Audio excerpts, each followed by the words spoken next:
바로 말씀을 전하겠습니다. 오늘은 세대 통합 예배고요. 또 설 명절이 시작됩니다. 그래서 가정이라는 주제가 가장 적합할 것 같아서 주제를 가정으로 하겠습니다. 가정은 하나님께서 세우신 최초의 공동체입니다. 그리고 이어서 점점 커지고 다양한 많은 공동체가 있고 또 민족 공동체라는 어마어마한 그러한 공동체도 있고 전 세계 모두를 인류 공동체라고도 할 수 있습니다. 모든 공동체의 시작은 가정입니다. 그래서 가정에서부터 어려서부터 앞으로 우리의 자녀들이 성장하여 가정을 떠나 언제 어디서 어떤 공동체 안에 들어가서 살아가든 자신에게 맡겨진 사명을 잘 감당할 수 있는 자가 되도록 잘 양육하는 것이 부모의 책임이라 할 수 있지요. 사랑이 필요합니다. 지혜가 필요하고 능력이 필요합니다. 우리의 자녀 자손들에게 사랑을 공급할 때 무엇보다 순결한 사랑, 아무 조건 없는 진실한 사랑, 부모의 사랑이 그렇죠. 그런 사랑을 충분히 공급해 주는 것이 부모가 할 일이고, 또 한 가지는 지혜입니다. 전에도 말씀드렸지만 가정은 사회의 축소판이라 할 수 있지요. 사회 안에는 정치, 경제, 교육, 문화, 과학, 기술, 스포츠, 예술, 그 모든 것들이 있는데 가정 안에서 미리 경험하는 거잖아요. 아버지 정치, 엄마 정치, 다 정치하는 거거든요. 가정에 중대한 일이 생겼을 때 또는 가정에 어떤 위기가 닥쳤을 때 엄마 아빠가 어떻게 처신하고 이 문제를 어떻게 다루는지가 정치 아니겠습니까? 그리고 우리 가정의 수입은 얼마인데 얼마를 어떻게 지출할까? 이건 경제 아니겠습니까? 재테크도 포함될 것이고, 그리고 우리 가정만이 독특하게 가지고 있는 어떤 가훈, 그리고 삶의 기본적인 원칙들, 이런 것들이 하나의 문화가 될 것이고, 과학도 있습니다. 어린 아이에게 얘야 화장실 들어갈 때 바닥에 타일에 물이 묻어 있으면 조심해야 돼. 잘못 짚으면 넘어져 미끄러져서 물이 있는 곳에 슬리퍼를 신고 잘못 들어가면 넘어진다. 이건 과학 얘기입니다. 이제 좀 크면 딸에게 밥하는 거 가르쳐 줄게. 쌀을 넣고 물을 어느 정도, 요 정도 부어야 해. 이것도 과학이잖아요. 그러니까 이 가정에서 충분히 과학과 기술을 어려서부터 경험하게 해주는 것입니다. 가정 안에 또 음악이 있을 것이고 미술이 있을 수 있고 다양한 취미가 있고, 네, 그렇습니다. 그러니까 가정은 장차 우리 자녀들이 어디를 가든지 맡겨진 사명을 잘 감당할 수 있는 지혜를 잘 터득하고 얻는 그러한 공동체죠. 능력이 필요합니다. 가정에서부터 부모에게 잘한다, 잘할 수 있어, 해보자, 이렇게 자신감을 불어넣어주는 가정과, 아니면은 물론 항상 잘하는 건 아니지만 너는 공부 열심히 한다고 시험 때 밤새 공부하더니 성적이 겨우 이거냐, 이렇게 한다든지, 우스개 얘기로 우리가 늘 하지만 모처럼 우수상을 받아왔는데 니네 반에서 우수상 몇 명 받았어? 너만 받은 거 아니지? 이게 기를 죽이는 거예요, 엄마가. 너만 받을 리가 없어. 몇 명이나 받았는데, 아니 그러니까 몇 명 있더라도 얘만 받은 것처럼 아주 굉장하게 축하해주고, 야, 우리 아들 딸 잘한다라고 그날 조촐한 파티라도 해주면서 축복기도 해주면 애가 그냥 기운이 날 거 아닙니까? 가정에서 부모가 자녀들의 그 잠재 능력, 그 자신감을 키워주느냐, 기를 죽이느냐? 이 가정에 달려 있거든요. 그래서 가정은 사랑과 지혜와 능력을 잘 전달해주고 키워주는 곳입니다. 가정은 어쨌든 굉장히 중요합니다. 예전에는 이 대가족으로 해서 할머니, 할아버지로부터 삶의 많은 지혜를 얻습니다. 이제는 핵가족이 되었네요. 그래서 어른들로부터 받을 수 있는 지혜 그만큼 손해입니다. 사실은 핵가족을 지나서 이제는 2020년 통계로 하면 1인 가구가 31.7%.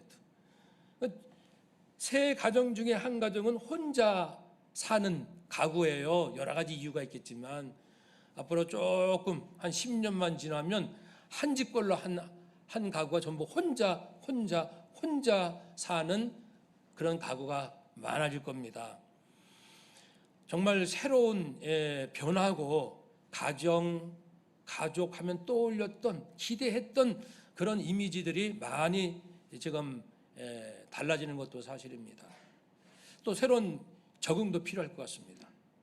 그런데 우리 예수님은 이 가족의 개념에 대해서 아주 다른 차원의 새로운 말씀을 하셔요. 아니, 이런 식으로 가족을 생각해야 되나라고 싶을 정도로요. 어떤 내용인지 살펴보도록 합시다. 오늘 말씀 앞부분에 이런 내용이 있습니다. 예수님께서 누구를 고치셨어요. 귀신 들려서 말 못하고 보지 못하는 사람이 있는데 예수님께서 귀신을 쫓아내심으로 이제 보기도 하고 말도 하는 기적이 일어났습니다. 그러니까 모든 그 질병이나 연약함이 귀신으로 오는 것은 아니죠. 그래서 이제 정신질환도 그렇고 육체적 현상도 그렇고 귀신 들려서 오는 일이 있고 그렇지 않은 경우는 분별해야 합니다. 그래서 상담하는 분들도 잘 분별해야 되고 성령 사역하는 목회자들도 잘 분별해야 돼요. 이것이 귀신의 영향이냐 아니면 다른 요인인가, 그 분별이 기본이죠. 물론 쉽지는 않습니다. 어쨌든 예수님께서는 이 자의 이런 안타까운 상황이 귀신 들렸기 때문에 온 것을 아시기 때문에 귀신을 쫓아내시고 그를 회복시켜 주셨습니다.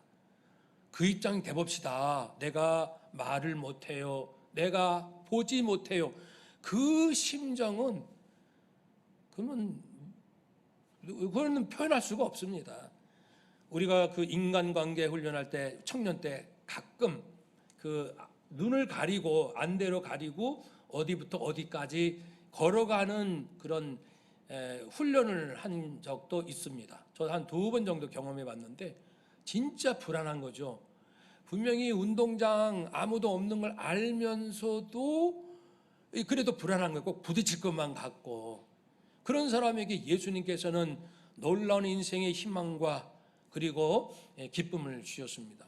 그런데 바리새인들은 그걸 또 시기하고 그래가지고 이렇게 말합니다. 예수, 당신은 귀신의 왕 바알세불의 힘을 빌어서 귀신을 쫓아낸 거 아니야? 예수님이 답하시죠. 그건 말 같지도 않은 얘기라고요. 아니, 여기 귀신의 나라가 있는데 귀신의 왕이 자기 부하들을 다 쫓아낸다? 그러면 그 나라가 온전하겠어요? 그러니까 앞뒤가 맞지 않는 이런 얘기하지 말라는 거죠. 그래서 그들의 그 마음이 얼마나 악독한지를 아시기 때문에 독사의 자식들아 이렇게 호통을 치셨습니다.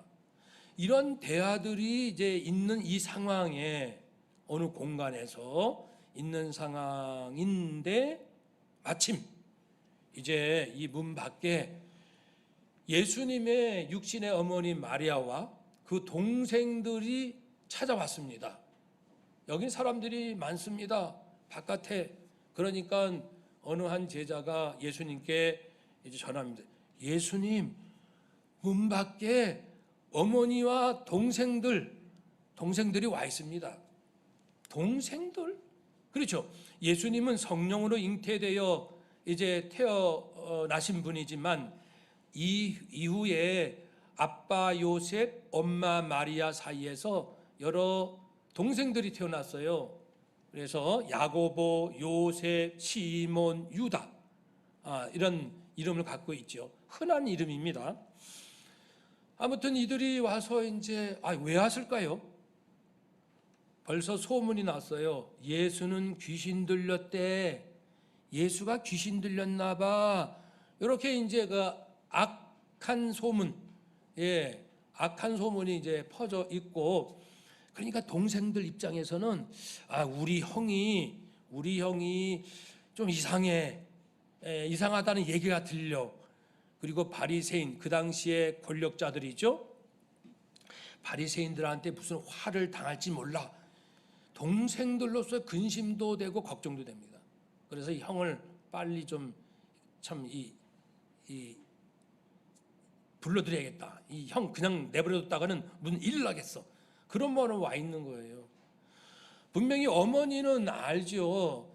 천사 가브리엘의 음성을 들었고 이제 이 아이가 성령으로 잉태됐고 태어나면 이름을 예수라 지으라 임마누엘이다. 하나님이 우리와 함께 하시는 하나의 증거로서의 아기다.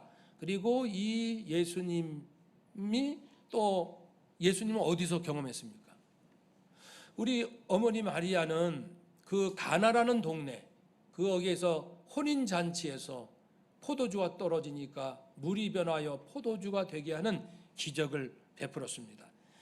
그거는 여러 가지로 의미가 있지만은 포도주인데 그냥 포도주입니까? 세상에서 맛볼 수 없는, 어쩌면 이렇게 맛있는 포도주가 있느냐 할 만큼의 아주 최상품, 정말 맛있는 포도주입니다. 이건 하나님의 나라를 의미하기도 해요. 하나님의 나라의 이 맛은 세상의 맛과 달라요. 다른 종교나 사상이나 철학에서도 얘기를 해요. 착하게 사시오, 사랑합시다, 겸손합시다, 진실합시다, 남의 것을 훔치지 맙시다. 어디나 얘기합니다. 세상 모든 종교의 85%가, 종교의 가르침의 85%가 비슷합니다. 성경에만 있는 얘기가 아닙니다. 그러니까 포도주는 불교에도 있고 유교에도 있고 노장 사상에도 있고, 심지어는 공산주의자들도 자기 나름대로 여기 맛있는 포도주가 있다 이렇게 말하는 것이죠. 근데 예수님은 그 포도주와는 근본이 다른 진짜 맛있는 포도주, 하나님의 나라를 알리기 위하러 오셨잖아요. 그래서 우리가 사랑을 말할 때도 예수님은 내가 너희를 사랑한 이 사랑, 그리고 세상 어디에서도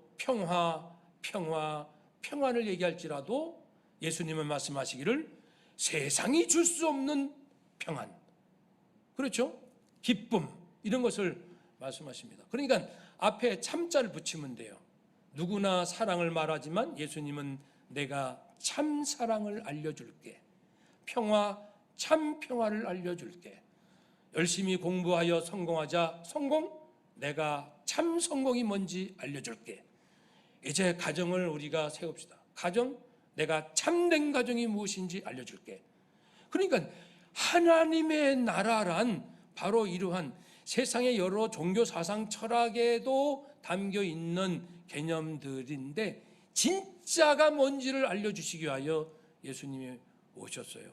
그러니까 어머니 마리아는 그걸 다 이제 경험했잖아요. 진짜 포도주, 맛볼 수 없는 포도주, 이 세상에서. 그런 놀라운 이야기들을 동생들에게 했을 겁니다. 동생들은 이야기를 들었다면은 우리 형이 성령으로 잉태됐고 우리 형이 물이 변하여 포도주, 그런데 굉장히 맛있는 포도주를 만들었다고 긴가민가 하면서 아마 얘기 들었을 거예요. 근데도 사람들이 니네 형 귀신 들렸어, 니네 형 말이야 이상한 행동해. 그럴 때 이제 동생들이 자기 형에 대한 믿음이 없으니까 그러겠죠. 같이 자라는 그 형, 어릴 때부터 뛰놀고 같이 뒹굴고 함께 자던 그 형을 어느 날 형은 우리 이스라엘 민족이 기다렸던 메시아야, 형은 우리의 메시아입니다. 고백하기가 쉽겠어요? 더 나가서 한 가지 더는 뭐가 있습니까? 하나님의 아들 곧 또한 하나님이시라. 그러니까 예수님이 본래 성자 하나님이었다는 이 사실도 예수님이 말씀하시는데, 자기 형이 하나님이다, 성자 하나님이시다, 이거를 인간으로 믿을 수 있겠습니까? 우리라도 아마 못 믿을 겁니다. 그러니까 믿음이란, 예수님에 대한 믿음은 사람이 얻을 수 있는 게 아니다. 절대 아니다. 절대 아니다. 성령이 아니고서는 예수님이 만세 전부터 계셨다고요? 예수님께서 모든 만물을 창조하셨다고요? 아니 우리 형이 나보다 몇 살밖에 많지 않은데, 아니 우리 형이 언제 영원 전부터 계셨고 우리 형이 언제 만물을 창조했냐고요? 믿을 수 없지요. 그러니까 오히려 자기 형인 이 메시아 예수 그리스도를 핍박 아닌 핍박을 하게 됩니다. 왜냐하면 하나님의 천국 복음을 전하는 걸 말리니까요. 못하게 하니까. 자기들이야 다른 의미로 했겠지만 결과적으로는 예수님을 방해한 셈이 된 겁니다. 그렇습니다. 우리도 가족이라 할지라도 말이죠. 가족이라 할지라도 같이 예수 믿는 가정이라 할지라도 정말 예수님을 제대로 아는 가족이 있는가 하면 잘 모르는 가족이 있을 수 있어요. 교회는 다녀도 예배는 드려도. 이제 예수님께서 말씀하십니다. 정말 충격적인 그러한 표현이시죠. 예수님께서 그 한 제자에게 누가 내 어머니며 내 동생들이냐? 그러면 이제 그 제자가 예수님 바깥에 예수님 엄마하고 동생들이 와 있어요. 근데 예수님이 정색을 하시고, 아니 누가 내 어머니인데? 아니 누가 내 동생인데? 그럼 얼마나 당황스러워. 아니 예수님 무슨 말씀을 또 이상하게 하시네요. 아마 그럴 겁니다. 그런데 예수님은 더 나가서 말씀하시기를 손을 내밀어, 원어로 하면 쭉 뻗어 손을 힘있게 분명하게 확고한 의지를 가지고 쭉 뻗어서 그 앞에 있는 제자들을 가리켜 말씀하시죠. 여기 나의 어머니 내 동생들이 여기 있다 보라. 아니 저기 있는 어머니랑 동생들은 뭐 아닌 것처럼 말씀하고, 여기 있는 제자들은 피 한 방울 섞이지 않는 그냥 제자일 뿐인데 여기가 내 어머니 여기가 내 동생이라고 하시니까, 야 진짜 우리 예수님 좀 정신이 이상해지신 것 같다라고 생각도 들만하죠. 참된 의미는 뭘까요? 예수님께서 육신의 가족들을 무시하시는 분입니까? 절대 그렇지 않습니다. 다만 아까 예수님이 이 땅에 오신 목적은 참을 가르쳐 주신 본래, 참, 근본, 본질, 진리, 이것을 알려주기 위하여 오셨잖아요. 가족, 혈육 가족이다. 그러나 참된 가족이란 이걸 알려주시러 오신 거예요. 육신의 가족을 무시하려는 뜻이 아니고. 무엇입니까? 50절 함께 우리 읽어봅시다. 진짜 가족이 어떤 사람인지. 50절 누구든지 하늘에 계신 내 아버지의 뜻대로 하는 자가 내 형제요 자매요 어머니이니라 하시더라. 아멘. 사실 육신의 가족은요 죽으면 이별입니다. 슬프죠. 아무리 나에게 잘해주신 엄마 아빠를 할지라도 어머니가 아버지가 언젠간 떠나십니다. 사랑하는 가족들과 이별해야 됩니다. 육신의 가족은 잠깐이에요. 그러나 참된 가족이 있다는 것이죠. 아버지의 뜻대로, 하늘에 계신 내 아버지의 뜻대로 하는 자가 진짜 예수님과 함께 할 수 있는 가족이다. 그러면 무엇입니까? 아버지의 뜻대로, 성경에서 예수님이 오셔서 아버지의 뜻의 가장 중요한 의미가 무엇인지 아십니까? 그것은 바로 예수님을 보내주신 하나님, 예수님을 보내신 하나님의 아들이시다. 이 사실입니다. 이 사실을 알고 믿고 고백하는 것이 하나님께서 원하시는 가장 강력한 뜻이죠. 하나님의 일이다 라는 표현도 사용하십니다. 이것이 하나님의 일인 겁니다. 요한복음 6장 29절, 아버지께서 보내신 자를 나를 믿는 것이 하나님의 일이다. 하나님의 뜻이다. 하나님이 원하시는 것이다. 우리는 보통 도덕적인 것, 착하고 진실하고 이제 나누고 섬기고 그런 건 이제 일반 그 윤리적인 차원이고요. 영적으로 보면 진짜 하나님이 원하시는 것은 예수가 하나님의 아들이시요. 또 하나, 예수는 성자 본래 하나님이셨다. 그래서 아들 하나님과 아버지 하나님은 동등되시다. 이것을 믿는 것이 아버지의 뜻입니다. 아까 말씀드린 것처럼 이건 사람이 뭐 공부해서 알 수 있나요? 어떤 철학과 논리로 이걸 풀어낼 수 있습니까? 아니, 지금 예수라는 젊은이가 영원 전부터 이스라엘 백성들이 정말 감히 이름조차도 여호와, 야훼 다양하게 표현합니다마는 감히 여호와라는 이름을 감히 부를 수 없어 가지고 아도나이, 주님, 주여 이렇게 표현합니다. 그런 하나님의 아들이시다. 그러니까 이스라엘 백성의 개념에서 하나님의 아들은 메시아라는 의미거든요. 하나님께서 보내주시고 세워주신 절대적 존재입니다. 메시아, 이스라엘을 구원할 자, 역사를 완성할 자, 심판할 자, 절대자, 메시아. 그러니까 예수가 메시아라는 사실을 믿는 것이 하나님께서 기뻐하시는 뜻입니다. 예수님은 모든 만물을 창조하셨고 말씀으로 지금도 지켜나가고 계시잖아요. 예수님이요 말씀으로 대한민국 한반도 해체하라 말씀 한마디면 이 대한민국 이 땅덩어리가 해체됩니다. 아유 무슨 그런 황당한 얘기를 하십니까? 그렇죠. 그렇게 할 사람이 없으니까. 그러나 하나님께서 하신 일을 보시면은 무에서 유를, 유에서 무를 자의자재로 뜻대로 하시는 그분의 능력을 성경을 읽어보세요. 얼마든지 하고도 남으신 분이시죠. 그래서 아버지의 뜻대로 즉 예수가 하나님의 아들이시고 예수가 곧 성자 하나님이심을 믿는 자. 믿음은 믿음으로 끝나는 건가요? 여러분 우리 생각해 봅시다.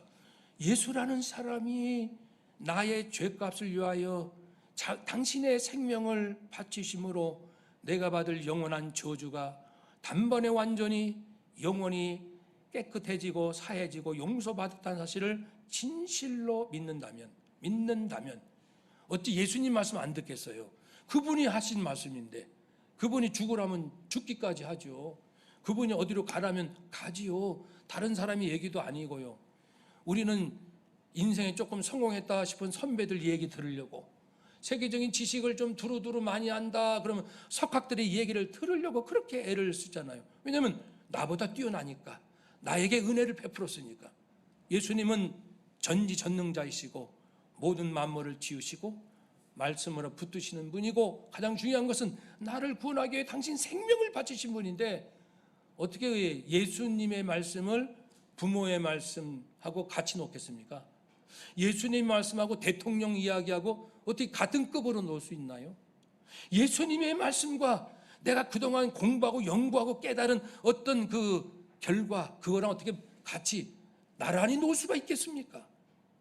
그러므로 우리는 하나님의 뜻대로 한다는 것은 예수가 그리스도심을 알고 그분 길이요 진리요 생명이시니까 그분을 따라 가리라 결심한 사람들, 이런 사람들이 예수님과 한 가족이 됩니다. 그런데 동생들은 그걸 모르니까 안 믿으니까 형을 심지어는 귀신 들렸다고 하니까 우리 형 좀 미쳤어 이렇게 표현을 하니까 어떻게 예수님께서 그들을 가족이라고 부릅니까? 육신은 가족이지만 진정한 의미에서는 가족이 아닌 거죠. 그러므로 우리는 이제 진짜 가족이 필요해요. 육신의 가족은요 잠시 있다가 서로 이제 헤어집니다. 그렇죠? 부모도 떠나고 자식도 떠나고 친척도 떠나고 언젠간 내 곁을 다 떠납니다. 진정한 가족은 이렇게 하나님 모시고 예수님 모시고 사는, 그리고 예수님이 진리시다. 한번 따라 합시다. 예수님이 길이요 진리요 생명이십니다. 저는 예수님을 따르겠습니다. 아멘. 그래서 나를 따라오려거든 아무든지 나를 따라오려거든 자기를 부인하고 자기 십자가를 지고 나를 따를 것이니라 좇을 것이니라. 마태복음 16장 24절. 이 말씀은 제게는 특별한 의미가 있어요. 제가 신학 대학 4년 공부하고 군대 가기 전에 2개월 동안 여유가 있었어요. 그래가지고 이제 그 기도원에, 어느 기도원에 갔습니다. 거기에서 2개월 동안 그동안 4년 신학 공부한 걸 총정리 좀 해야겠다. 과연 뭘 배운 걸 여러 가지 배웠는데 뭐지? 뭘 배웠어 내가? 뭘 어쩌라는 거야 배워서. 그걸 정리하고 싶었어요. 그렇게 해서 다시 이제 복습하면서 기도하면서 하나님 잘 정리될 수 있도록 도와주세요라고 하면서 특별히 이제 신약 그 복음서를 집중적으로 공부하게 됐죠. 그런데 하나님께서는 저에게 강한 말씀을 주셨는데 그 말씀이 바로 마태복음 16장 24절이었어요. 이 말씀이 저에게 엄청 무게 있는 말씀으로 저를 이제 압도하는 이런 느낌이 있었어요. 아무든지 나를 따라오려거든 자기를 부인하고 자기 십자가를 지고 나를 좇을 것이니라. 공부 많이 했습니까? 그럼 예수님 따라야죠. 실력을 길렀나요? 예수님 따라가야죠. 경험이 많습니까? 예수님 따라가야죠. 기도를 많이 하셨나요? 예수님 따라가야죠. 인생의 모든 것의 마지막 결론은 예수 그리스도를 나는 따르리라. 아멘. 그래서 예수님 따르는 길에는 오병이어의 물질적인 축복, 그러한 아주 기분 좋은 일도 있고, 또 예수님 따라가다 보면은 그 예루살렘 성 마지막 고난주간 입성할 때 그 무리들이 좌우에서 호산나 호산나 우리를 구원하소서, 마치 그 예수님이 대통령 된 것처럼 이게 인정하고 우리를 구원하세요. 이제는 대한민국 좀 부강한 나라, 존경받는 나라 좀 되게 해주세요. 이렇게 찬양할 때 같이 뒤에 가던 제자들이 얼마나 어깨가 으쓱으쓱합니까? 나는 말이야 우리 예수님을 3년 동안 같이 먹고 자고 한 진짜 제자들이다. 이렇게 이제 우리도 조금 누가 대통령 되면 거기에 전부 이제 한 자리 하려고들 그러잖아요. 제자들도 마찬가지입니다. 내가 예수님 따라다녔다고, 내가 예수님께 잡술거 드렸고 예수님 주무실 자리 마련했고 내가 예수님 위해서 힘썼다고 아마 자랑하고 싶은 마음이 가득했을 겁니다. 그렇게 예수님이 영광 받을 때 나도 덩달아 영광 받는 것도 있어요. 그렇지만 예수님을 따른다는 것은 결정적으로 중요한 사실이 있는데, 골고다 언덕 십자가에 가실 때, 죽음의 길 가실 때 내가 그 곁에 있었는가? 길이요 진리요 생명이신 예수, 내 주 예수 그리스도를 따르는 길에 나도 죽을지 몰라, 나도 사람들에게 어려움 당할지 몰라, 직장을 잃을지 몰라, 손가락질 당할지 몰라, 그런 여러 가지 어려움이 있을 때도 그래요, 나 예수 믿는 사람입니다. 그래요, 나는 예수님을 부정할 수 없는 사람입니다. 주님을, 예수를 나의 그리스도 하나님의 아들 성자 하나님으로 나는 고백합니다. 나의 돌을 던지려면 던지시고 나를 밀치려면 밀치십시오. 이렇게 그렇게까지 해야 진짜 예수님 따라가는 거잖아요. 우리 가족들 이제 명절에 만날 텐데 우선은 예수님을, 하나님을 믿고 예수님을 진실로 믿는 가족이 있고 그렇지 않는 가족이 있을 거예요. 믿지 않는 가족에 대해서는 가슴 아프게 생각하면서 한마디라도 정말 예수님은 이런 분이에요, 예수님 믿고 구원 받으세요 라고 얘기를 했으면 좋겠고요. 이미 믿고 있는 우리 또 가족 친척들을 만난다면 나도 믿고 당신도 믿는데 나 요즘 회개 많이 하고 있답니다. 정말 내가 예수님을 따르는 자인가? 정말 예수님의 음성을 듣고 그 길을 가고자 하는 목사인가? 나 요즘 회개 많이 하고 고민합니다. 나는 장로로서 하나님 앞에 부끄러움이 많은데 회개하며 이제 주님의 길을 따르는 장로가 되리라, 권사가 되리라, 교회학교 선생님이 되리라. 요즘 나 회개 많이 해요. 우리 잘 믿자고요. 이렇게 얘기를 좀 주고받을 수 있는 명절이 되면 아마 예수님께서, 하나님께서 막 얼마나 기뻐할지 몰라요. 우리의 모습을 보시고. 그렇습니다. 우리 육신의 가족도 가족이지만 믿음의 가족, 우리 성도들 귀하게 여기시고, 또 믿지 않는 가정 전도하시고, 믿는 가족이라면 우리 서로 진짜 예수님 따르자, 흉내만 내지 말고 진짜 예수님 따라가자 라고 다짐할 수 있는, 그래서 하나님께서 우리 가정에 문을 활짝 여셔서 성경에 약속하신 만복을 부어주시는 거룩한 가정 다 되시기를 주의 이름으로 축복합니다.